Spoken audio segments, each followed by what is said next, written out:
Karena orang Yahudi, karena Lukas ini ditulis sama Lukas, dia itu orang Yahudi. Jadi kalau dia itu orang Yahudi, tidak mungkin dia punya perspektif bahwa kalau memang hukum Taurat itu berlaku sampai selama-lamanya. Anda mengatakan Lukas ini orang Yahudi, data Anda dari mana? Lukas aja dari namanya itu adalah nama orang Roma. Oke? Dan tidak ada catatan yang mengatakan bahwa Lukas itu orang Yahudi, tidak. Lukas itu jelas oleh tradisi Kristen sendiri menduga dia berasal dari Antioquia, Syria, dan dia berdarah Yunani. Lalu ketika saudara mengatakan dia orang Yahudi, ilmu dari mana Anda dapatkan itu? Saya tidak menyatakan kalau si Lukas itu orang Yahudi, ya, enggak. Mungkin kesalahan bahasa, enggak, saya juga tidak mengaku dia orang Yahudi. Saya mau tanya dulu nih, dari penjabaran saudara ini yang panjang lebar ini, saya mau tanya, tolong jawab ya atau tidak. Jemaat perkumpulan orang-orang yang ada ketika Yesus memberikan mandat kepada Petrus muridnya, apakah jemaatnya itu adalah kumpulan orang-orang yang tidak bersunat? Jawab. Ya, benar. Hah? Orang-orang yang bersunat. Aha, orang-orang yang bersunat berarti jemaat pertama Kristen atau bukan? Nah ini, oke, lanjut dulu.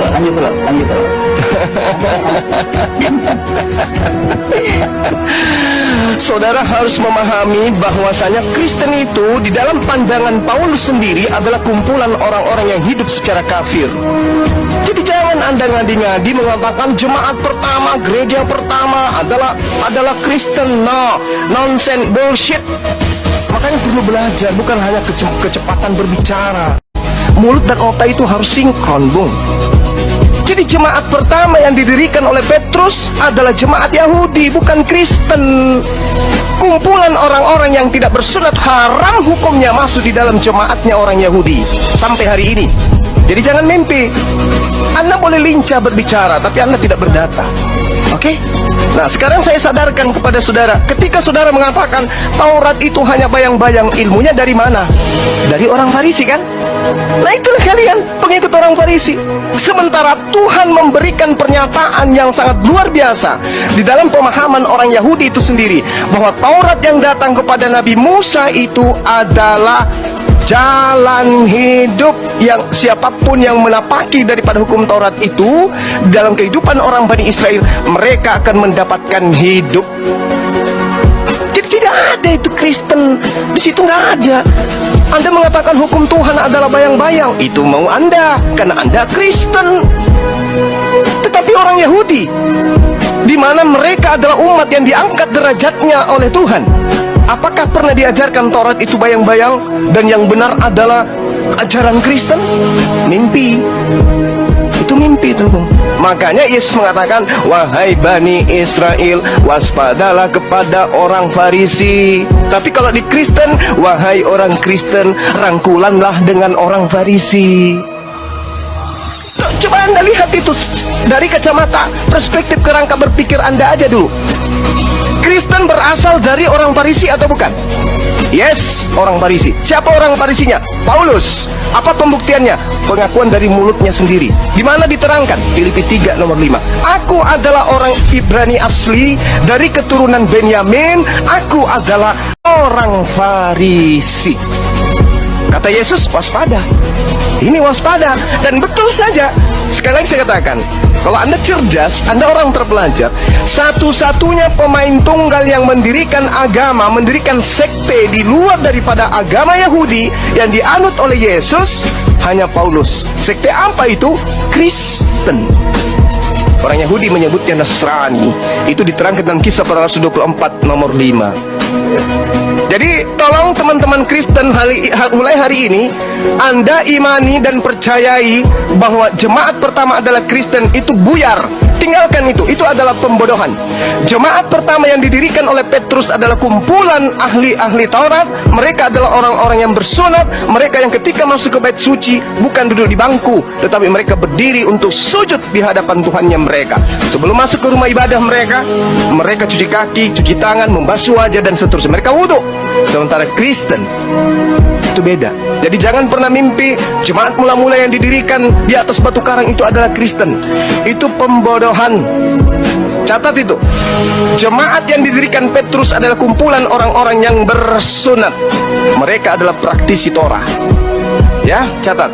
Sehingga ketika Anda mengatakan kami adalah Kristen awal mula dari muridnya Yesus, itu bohong. Paulus mendirikan sekte di Antioquia itu karena dia mengaku dia diutus sebagai rasul kepada orang-orang yang tidak bersunat. Maka jemaat pertama, orang-orang yang tidak bersunat, memakan babi, adalah Kristen, dan itu tidak ada korelasinya dengan pengajaran Yesus. Jadi ketika Yesus mengatakan waspadalah kepada serigala-serigala yang nyamar seperti domba, yang dimaksud tidak lain adalah Paulus in the gang. Silakan Anda bantu. Saya mau tanya dulu nih, dari penjabaran saudara ini yang panjang lebar ini, saya mau tanya, tolong jawab ya atau tidak. Jemaat perkumpulan orang-orang yang ada ketika Yesus memberikan mandat kepada Petrus muridnya, apakah jemaatnya itu adalah kumpulan orang-orang yang tidak bersunat? Jawab. Ya, benar. Hah? Orang-orang yang bersunat. Aha, orang-orang yang bersunat. Berarti jemaat pertama Kristen atau bukan? Nah, ini. Oke, lanjut dulu.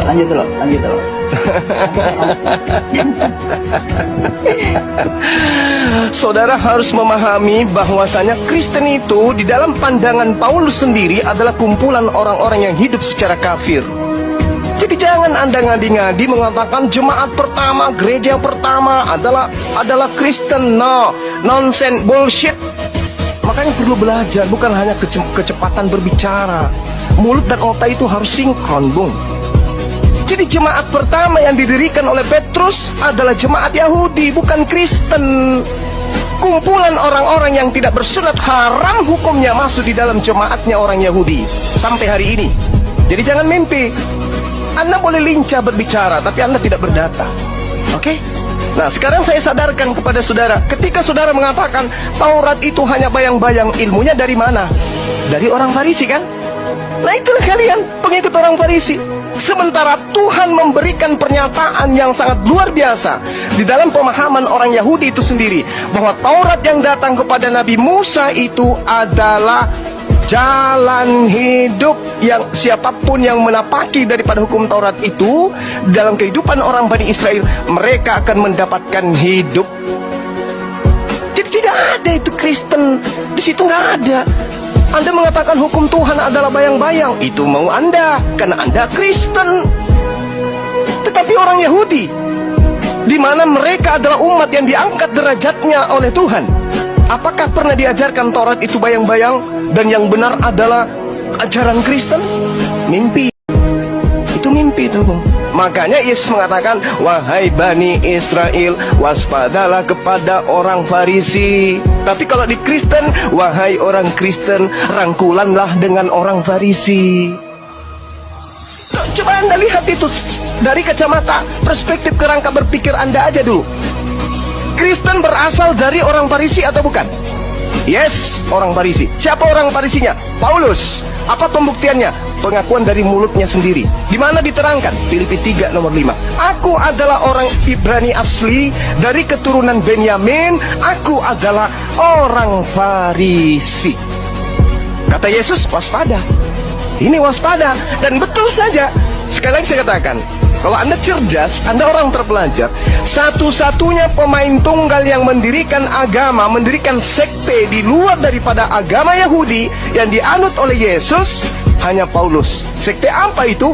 Kristen. Orang Yahudi menyebutnya Nasrani. Itu diterangkan dalam Kisah Para Rasul 24 nomor 5. Jadi tolong teman-teman Kristen mulai hari ini, Anda imani dan percayai bahwa jemaat pertama adalah Kristen, itu buyar. Tinggalkan itu adalah pembodohan. Jemaat pertama yang didirikan oleh Petrus adalah kumpulan ahli-ahli Taurat. Mereka adalah orang-orang yang bersunat. Mereka yang ketika masuk ke bait suci bukan duduk di bangku, tetapi mereka berdiri untuk sujud di hadapan Tuhannya mereka. Sebelum masuk ke rumah ibadah mereka cuci kaki, cuci tangan, membasuh wajah dan seterusnya. Mereka wudhu.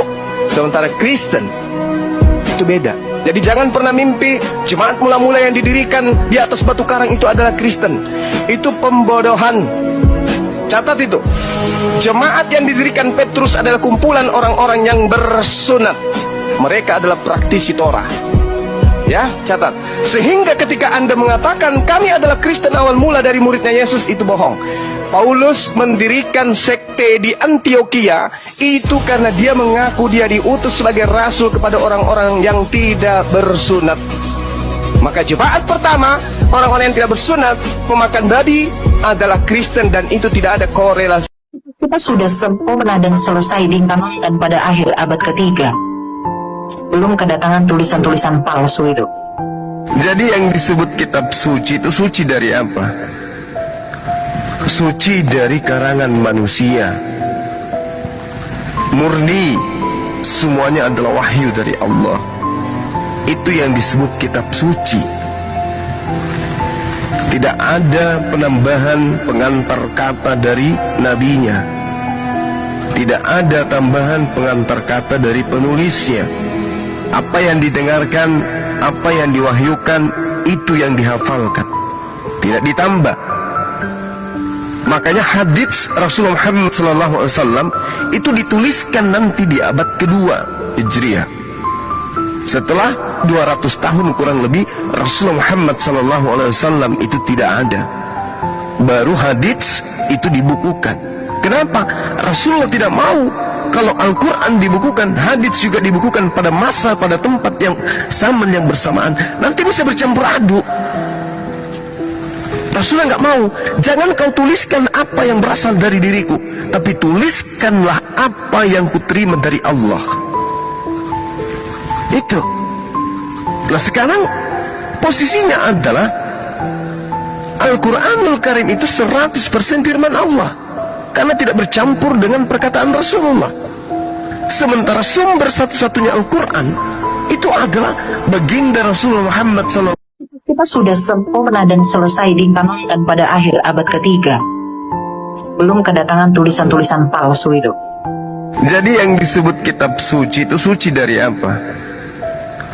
Suci dari karangan manusia. Murni, semuanya adalah wahyu dari Allah. Itu yang disebut kitab suci. Tidak ada penambahan pengantar kata dari nabinya. Tidak ada tambahan pengantar kata dari penulisnya. Apa yang didengarkan, apa yang diwahyukan, itu yang dihafalkan. Tidak ditambah.